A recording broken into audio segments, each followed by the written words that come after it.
C'est évidemment avec vous, Benjamin Pétrovert. Bonsoir. Bonsoir. Alors, Daniel, la semaine bonsoir, dernière, vous avez fait honneur à une femme qui était symbole de Tel Aviv. Aujourd'hui, 3 hommes, symbole de Jérusalem.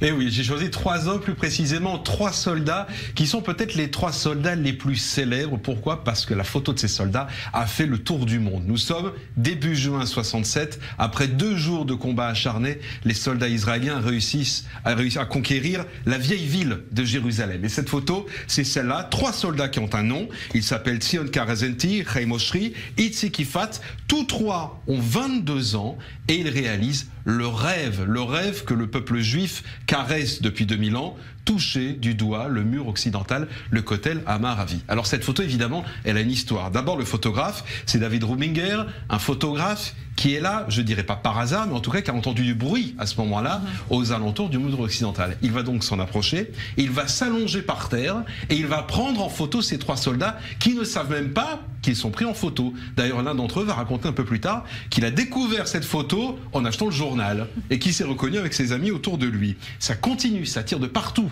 au moment où la photo est prise et tous les 3 chantent avec tous leurs camarades, non pas la Tikva, mais ce qui est devenu à ce moment-là le 2e hymne de l'État d'Israël, ma chère Daniel, Yerushalayim Shel Zahav, qui est à ce moment-là la chanson chantée par tous les soldats. Alors il y a aussi autre chose.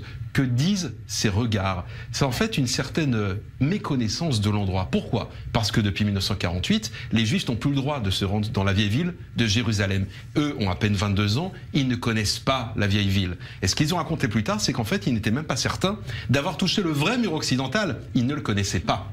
Et c'est seulement parce que leur chef Otto Gur leur a dit « ça y est, on y est », qu'ils ont compris l'importance et la postérité qu'ils étaient en train de toucher du doigt. Alors, il y a une autre photo qui est associée un peu à cet événement mythique, c'est l'entrée de Moshe Dayan dans la vieille ville. Et oui, Moshe Dayan, cette photo, on la connaît par cœur. Mais moi, j'aimerais vous parler non pas de Moshe Dayan qui est sur la photo, mais de celui qui n'est pas sur cette photo.